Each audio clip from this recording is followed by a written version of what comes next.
평을 빕니다. 감사합니다. 아래서 계신 모여로 같은 데 있기 바랍니다. 어제 장원들 되신 분들 사국 심사를 하면서 왜 이단이 판을 치냐, 판을 치는 이유가 우리가 성경을 너무 몰라서 그렇고, 성경을 알면 얼마든지 이단을 이겨낼 수 있는데, 그래서 성경을 얼마나 아는지 장로 되실 분이니까 한번 테스트를 한번 해보자. 그죠? 제가 요한계시록에 대해서 설명을 좀 하라고 그랬어요. 설명을 했겠죠? 장로님 되실 분인데 요한계시록 모르겠어요.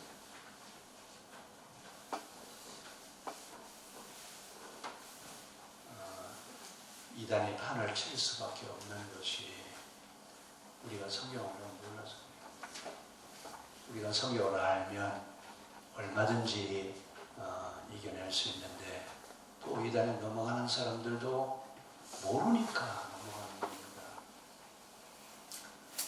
오늘 제가 이 족보 얘기를 하면서 마태복음과 누가복음에 예수님의 족보 얘기가 실려 있습니다. 근데 되게 여러분 마태복음 1장 읽으면서 족보에 대한 것을 읽고 여러분 은혜 받으시죠? 은혜 받는 게 아니라 뭐 이거 성경 넘기자마자 뭐요? 뭐 아브라함은 어떻고 도대체 누군지 아무도 알 수가 없어요. 제일 어려운 데가 족보인데 사실은 제일 중요한 부분이 또 족보입니다. 마태는 지금 마태복음을 엮어가면서 시작하면서 족보로 시작합니다. 족보로 시작하면서 뭘 좀 말씀하고 싶냐면 마태, 마가, 누가, 요한복음 1장 1절에 모두가 다 예수 그리스도는 메시아이시다. 예수 그리스도는 우리를 구원하러 오신 메시아이시다고 하는 얘기를 가지고 시작을 합니다. 근데 유대인들은 지금 메시아 사상을 500년 동안 가지고 있었습니다. 그래서 메시아가 오시면 이제 우리를 이 강대국의 그 속박에서 벗어나게 해서 우리를 독립시켜서 세계 최고 가는 나라가 되게 할 것이다. 근데 그 이야기가 스가랴라든지 학교라든지 말라기서에 보면 뭐라고 되어 있느냐면 너희가 세계의 중심이 될 것이다. 세계의 중심이 될 것이라고 하는 것을 예언하고, 또 메시아 사상에 대한 얘기를 하니까 메시아가 곧 오실 것이다 라고 이렇게 알고 있었습니다. 그래서 그들의 신앙의 가장 핵심적인 부분이 어디 있냐면 메시아 사상입니다. 메시아가 곧 오셔서 우리를 해방시킬 것이고 우리에게 신앙의 자유를 주어서 하나님 나라를 이 땅에 실현시켜 갈 것이다 라고 하면서 메시아 사상을 가지고 신앙생활을 하고 있습니다. 근데 메시아 사상을 가지고 신앙생활을 하고 있는데 그들이 기다리고 있는 메시아와 오신 메시아는 너무나 차이가 있어요. 그들은 어떤 메시아를 기다리고 있었냐면 초능력, 초권세를 가지고, 뭐 옛날에 우리 애들 만화에 나오는 야탐을 그냥 다 날아가 버리고 아무것도 없어 초능력을 가지고 온 세계를 지배하게 하는 그런 메시아가 올 것이다 라고 하면서 그런 메시아를 기다리고 있습니다. 이렇게 그런 메시아를 기다리고 있는 그들에게 지금 마태는 족보를 가지고 설명을 하고 있습니다. 왜 족보를 가지고 설명하고 있느냐? 특히 여러분이 마태복음에 나와 있는 족보와 누가복음에 나와 있는 족보는 굉장히 중요합니다. 왜 중요하냐? 마태복음 같은 경우는 유대인들을 향해서 하는 이야기입니다. 그러니까 특별히 바리새인들과 사두개인들을 향해서 마태가 좀 설교를 하는 겁니다. 그리고 누가복음에는 누가가 이방인들을 향해서 예수 그리스도가 어떤 분이냐라고 하는 것을 소개합니다. 그래서 같은 복음서이지만 마태복음과 누가복음은 대상이 달라요. 마태복음은 유대인들을 향해서 하는 이야기고 누가복음은 이방인들을 향해서 하는 이야기입니다. 그런데 유대인들을 향해서 지금 이야기를 하면서 마태는 족보를 가지고 얘기합니다. 이렇게 이야기하고 있을 때 유대인들에게는 이 족보 이야기는 엄청난 충격으로 다가옵니다. 우리는 지금 족보를 읽으면서 아무런 마음에 와 닿는 것도 없지만 사실은 충격적으로 와 닿는 것도 없어요. 근데 이 족보에 보면 여러분, 요즘은 그렇지 않습니다만 옛날에 족보에다가 여자 이름을 넣는 집안이 있어요? 거의 없어요. 여자를 족보에 넣는 그런 가문들이 거의 없습니다. 그런데 지금 마태복음에 보면 4분의 여자들이 나와 있어요. 4분의 여자들이 나와 있는데 그분들은 다 정상적인 사람들이 아니에요. 다 비정상적이에요. 근데 지금 예수님이 그 족보에 대한 얘기를 하면서 마태는 지금 유대인들을 향해서 비정상적인 여인들이 우리 족보에 들어있다. 근데 우리 족보 안에 아브라함과 누구의 세계라고 적어놨어요? 우리 1절 한번 보세요. 시작.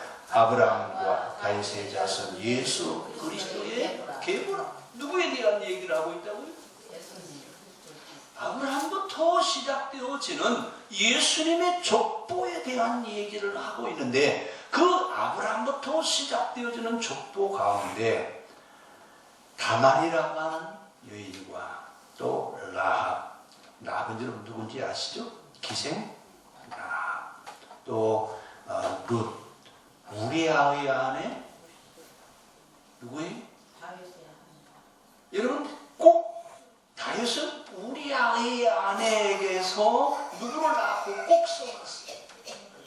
아니 여러분 이거 무슨 이야기예요? 아니 족보에 지금 왜 이런 이야기들을 거기다 갖다 놨느냐라고 하는 얘기입니다.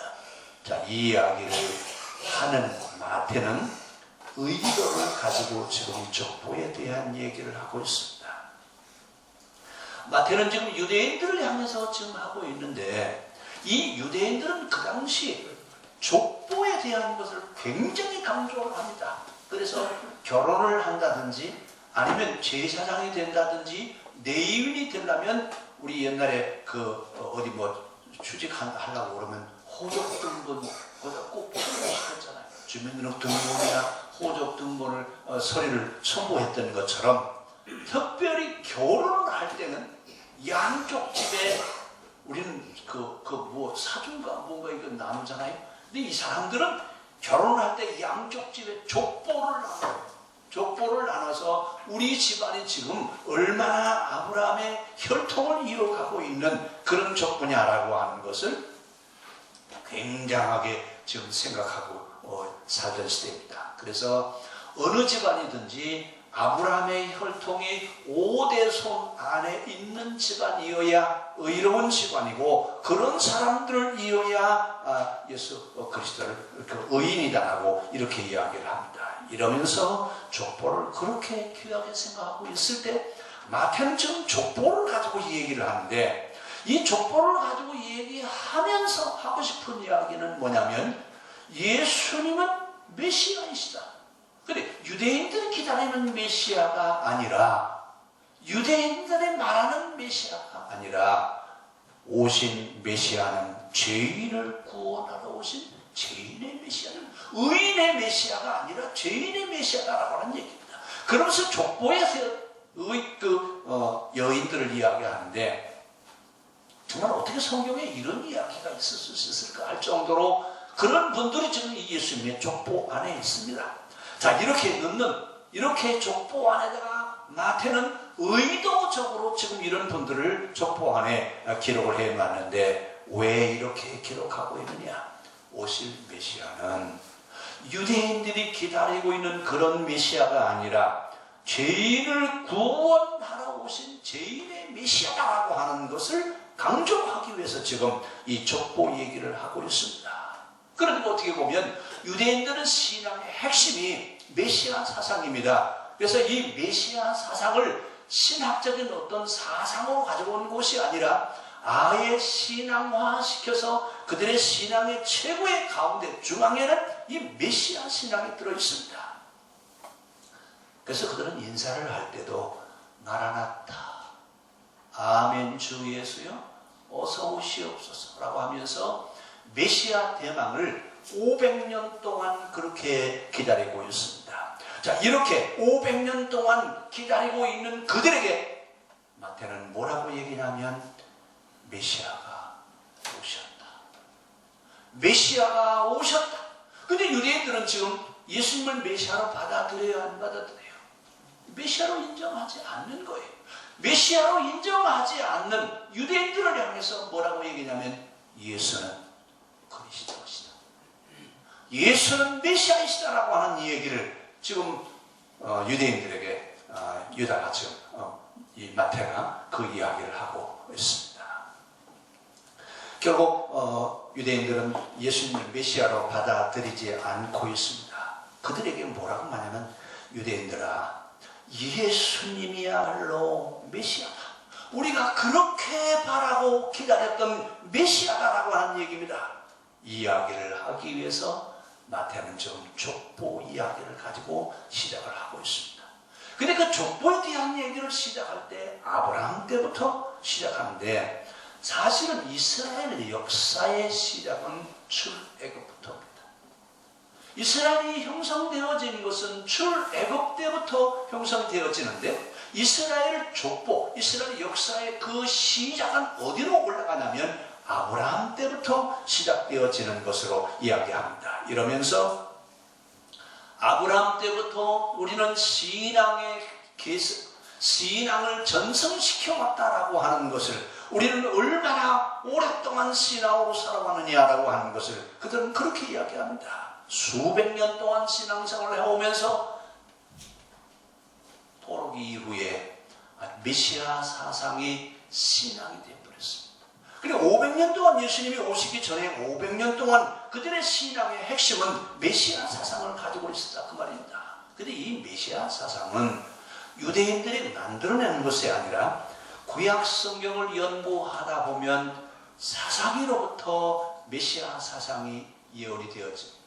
그러니까 오래전에 메시아 사상이 예언되어졌는데 그것을 찾지 못하다가 이제 신구약 중간기에 와서는 메시아 사상을 이제 이야기하면서 그 오실 메시아는 특별히 다윗의 자손이다라고 하는 얘기입니다. 자, 왜 그러면 다윗의 자손이라고 하는 것을 그렇게 강조하느냐? 유대교의 역사 가운데, 이스라엘 역사 가운데 다윗 왕처럼 넓은 지역을 가지고 있었던 왕이 없습니다. 제국을 형성했던 왕은 유일하게 다윗과 솔로몬밖에 없습니다.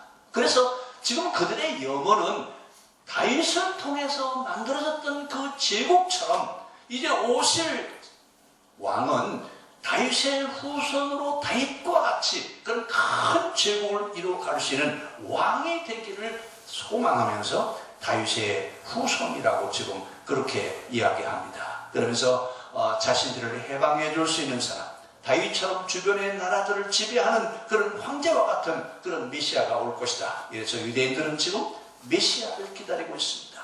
그런데 그 오실 메시아에 대한 얘기를 하면서 메시아는 당연히 아브라함의 후손에서 나와야 되고 메시아는 다윗의 자손이어야 된다고 하는 얘기입니다. 이것이 지금 유대인들이 가지고 있는 신앙인데 이것을 마태는 너무나 유대인들이 뭘 신앙생활을 하고 있는지에 대한 이야기를 마태는 너무나 잘 알고 있습니다. 그래서 마태는 예수님의 족보에서 아브라함과 다윗의 후손이라고 하는 이야기를 하면서 예수님이 바로 아브라함과 다윗의 후손으로 오신 메시아다라고 하는 것을 지금 얘기하고 있습니다. 그런데 지금 메시아를 얘기하는데 마태가 말하는 메시아와 유대인들이 500년 동안 기다렸던 메시아는 너무나 달랐어요. 그러니까 메시아는 메시아입니다. 근데 어떤 메시아냐? 유대인들아 너희들이 만들어서 500년 동안 신앙으로 가지고 있었던 그 메시아가 아니라 이런 메시아다. 이런 메시아가 오셨다. 근데 그 오신 메시아는 어떤 메시아냐? 죄인을 통해서 죄인의 족보로 오시는 분이다. 그러니까 의인의 족보에서 의인으로 오시는 메시아가 아니라 죄인의 족보에서 죄인으로 오신 메시아인 것을 이야기하고 있습니다. 그러면서 이제 마태복음 1장 1절, 마가복음 1장 1절, 누가복음 1장 1절, 요한복음 1장 1절 한번 보세요. 누구에 대한 소개? 예수 그리스도. 예수님이 바로 그리스도이시다. 예수님이 메시아이다. 이라는 얘기를 가지고 시작을 합니다. 그러면서 마태는 지금 예수님을 소개하는데 뭐라고 소개하고 있느냐면 누구누구에게서 여러분 우리 한번 잘 한번 봅시다. 3절 한번 봅시다. 3절. 유다는 다말에게서 베레스와 세라를 낳고 베레스는 헤스론을 낳고 헤스론은 남을 낳고. 자, 누구에게서 유다는 다말에게서. 여러분 다말이 누군지 아시죠? 유다의 며느리예요. 여러분 이런 부정직한 관계를 지금 설명하고 있고, 그 다음에 라합이, 여러분 왜냐면 라합은 기생이에요. 기생이라고 하는 말은 그 당시는 아주 천박한 사람이에요. 이런 사람이라고 하는 것. 그 다음에 룻은 이방 여인이에요. 이스라엘 사람이 아니에요. 이런 이야기들을 좀 설명을 하면서 마태는 누구에게서라고 얘기하는데, 자, 마태복음에서 나오는 족보와 누가복음에서 나오는 족보의 차이가 있습니다. 어떻게 다르냐? 마태복음은 아브라함에서부터 시작을 해요. 그렇죠? 근데 누가복음은요, 누구에게부터 시작해요? 예수님에게서부터 시작되어지는 족보가 아담과 하와에게까지 가요. 여러분 지금 마태와 누가의 족보의 차이점은 어디 있느냐? 마태는 유대인들을 향해서 이야기하기 때문에 그렇고, 누가는 이방인들을 향해서 우리 모두는 아담과 하와의 자손이다. 우리 모두는 다 구원받아야 되는 사람이지 어떤 특별한 사람만 구원받을 사람이 아니다라고 하는 것을 설명하기 위해서 족보를 거꾸로 얘기합니다. 그러니까 마태의 족보와 누가의 족보의 차이점이 바로 그런 차이점이 있습니다. 자, 그러면서 지금 마태와 누가에 나오는 족보에 대한 이야기를 하면서 오늘 마태는 유대인들에게 예수님은 누구라고요? 우리에게 약속되어진 메시아 바로 그분이라 그 말입니다. 그래서 예수 그리스도의 계보라고 하는 말은 예수 그리스도의 족보의 세계라고 말이에요. 근데 아브라함과 다윗을 통해서 이 두 사람은 유대인에게는 매우 중요하게 여기는 사람입니다. 유대인들은 아브라함의 후손이다, 특별히 다윗의 후손이다라고 하는 것을 굉장히 중요하게 생각합니다. 왜 이렇게 시작하고 있느냐라고 하는 얘기입니다. 그 다음에 누가복음의 족보에서는 누가복음은 누가 기록했어요? 누가 기록했죠? 누가.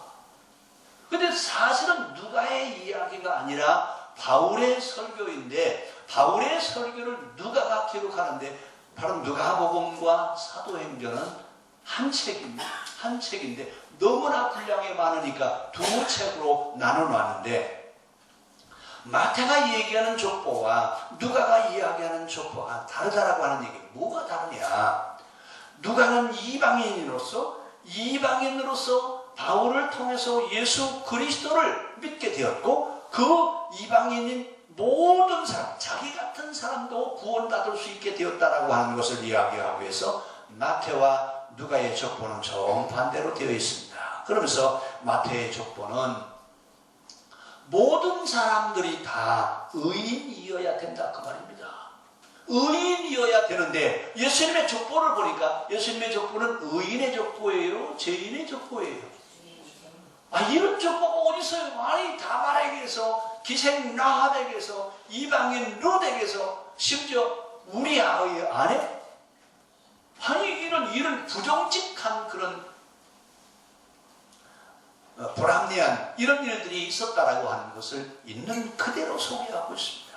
이러면서 지금 이 네 여자가 나오는데 다말과 라합과 룻과 바세바에 대한 얘기가 마태에서는 누구에게서, 다말에게서, 라합에게서, 룻에게서 우리아의 아내에게서 누구에게서라고 이렇게 이야기를 하고 있습니다. 자, 그러면 유대인들이 지금 마태가 기록해 놓은 예수님의 족보를 읽으면서 유대인들은 무슨 생각을 했겠어요?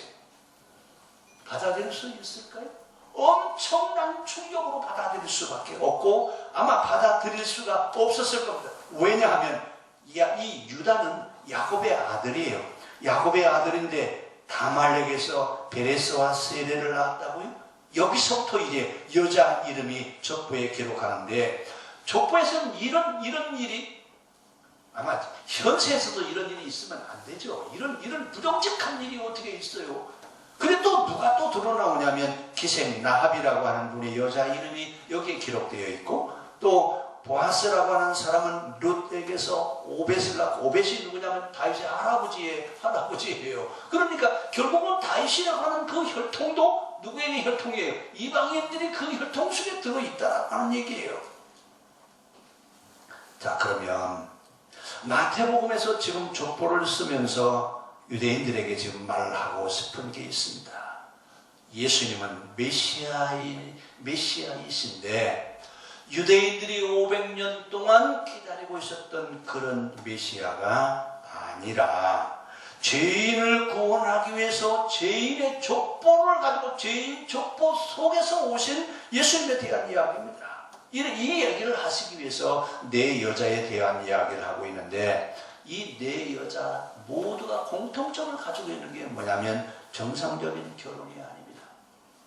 그 다음에 이분들은 이방인들이, 특별히 유다는 다말과 시아버지의 며느리 사이입니다.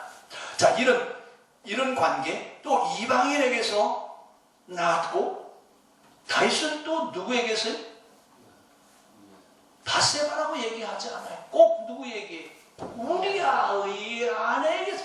아니 여러분, 세상에, 그러면 다윗은 지금 결혼 안 했나 보죠? 근데 왜 남의 부인에게서, 우리아에게서 남의 부인이란 얘기입니다. 자, 이런 이야기를 하면서 정상적인 결혼 관계가 아니고 이방인들이었고, 이런 이야기를 읽으면서 유대인들은 놀랄 수밖에 없습니다. 특별히 유대인이 아까 앞에서 말씀드렸습니다만, 제사장이 되려고 하면 그 사람은 아론의 혈통을 가지고 있는 사람인 것이 증명이 되어야 제사장이 될 수 있습니다. 그리고 결혼을 하기 위해서는 족보를 서로 교환하는데, 그 족보 가운데 우리 가문은 아브라함의 혈통을 가지고 있는 가문이라고 하는 것을 굉장히 강조하는데, 특히 5대 손 안에 아브라함의 후손이라고 하는 것이 증명이 되어야 됩니다.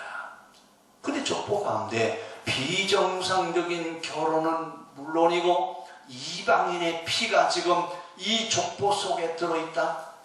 특히 여러분, 이 유대인들은 이 족보 얘기를 하면서 우리 조상들 가운데, 우리 할머니들 가운데 전쟁 포로로 붙잡혀 갔다 온 사람이 우리 가문은 아무도 없다. 이것을 특히 강조합니다. 왜 여러분 전쟁 포로에 대한 얘기하고요? 전쟁 포로로 붙잡혀가면 그때부터는 문제가 많습니다. 이래서 그들은 이런 것들을 다 증명하면서 족보 이야기를 하고 그러는데, 이렇게 족보에 대한 관심을 가지고 있는 그들, 족보를 통해서 의인이라고 강조하고 있는 그들에게 예수님은 지금 누구라고요? 의인의 족보에서 오셨다고요? 죄인의 족보에서 오셨다. 의인의 족보로 오신 것이 아니라 죄인의 족보로. 그러니까 지금 이 예수님의 족보에 대한 이야기를 들으면서 유대인들은 지금 벼락치는 소리가 들립니다. 세상에 우리 족보 안에 그럴 리가 있느냐고 하면서 아주 벼락을 치는 소리로 들려질 수밖에 없습니다. 오늘 우리는 예수님을 이야기하는데, 예수님이란 뜻은 무슨 뜻이에요? 자기 백성의 죄에서 구원하실 분. 죄에서 구원하시기 위해서 이 땅에 오신 분이라 그 말입니다. 그 당시 예수라고 하는 이름은 흔하게 있었던 이름이에요. 우리 옛날에 영자, 영이, 영순이 이렇게 이름을 지었던 것처럼 그 당시 흔한 이름이 바로 예수입니다. 그래서 예수님에 대한 얘기를 하려면 나사렛 예수, 나사렛 지역에 살던 예수라고 하는 얘기를 하는데, 얼마나 사람들이 메시아를 기다리고 있었으면 죄에서 구원하실 자라고 오실 것이라고 애들 이름까지 그렇게 짓고 있었느냐 그 말입니다. 근데 오늘 오실 메시아는 의인들을 구원하기 위해서 오신 분이 아니라 죄인을 구원하기 위해서 오신 분이라고 하는 겁니다. 자, 결국은 예수님의 탄생을 봤을 때 유대인들이 볼 때는 예수님은 죄인으로 탄생하셨지 의인으로 탄생하는 것이 아니라고 하는 얘기입니다. 이러면서 예수님의 탄생 이야기를 성경에 기록하면서 뭐 어디에 오셨다고요? 어디에서 태어나셨다고요? 마구간에, 그것도 말구에서, 또 예수님이 갈고 있었던 그 옷이 무슨 옷이라고요? 보자기에다. 아니, 아무것도 준비해 놓은 것이 없어서 보자기를 덮고 있었다고 이렇게 이야기합니다. 자, 결국은 예수님이 탄생하신 곳이 유대인들이 생각할 때 거기는 어디예요? 아무나 들어갈 수 있는 곳이 아니라 죄인 같은 사람들이 들어갈, 더더군다나 태어나신 누워있는 자리가 마구간에 말구에 오셨다고? 더군다나 여러분, 유대인들은 그 당시 가난한 사람들을 뭐라고 부르냐면 죄를 지어서 가난하다. 그리고 예수님은 지금 가난한 사람 중에 아주 가난한 사람, 최고의 가난한 사람에 대한 이야기를 이렇게 설명을 하면서, 왜 그러면 가난해졌냐? 인과응보 사상 때문에 그렇다. 죄 지어서 가난해졌다라고 얘기입니다. 이런 사상을 가지고 있는 그들에게 죄에서 구원하러 오실 분이라고 천사가 스테고지를 이야기하죠. 근데 인과응보 사상, 또 가난은 죄를 지어서 그렇다라고 하는 이런 이야기, 근데 예수님이 탄생하셨을 때 예수님을 영접하러, 예수님이 이 땅에 죄를 구원하러 오신 메시아라고 하는 것을 알고 예수님에게 경배를 드린 사람들이 누구였어요? 그 주변에 있는 왕들이었죠. 누가 왔어요? 목동과 동방박사.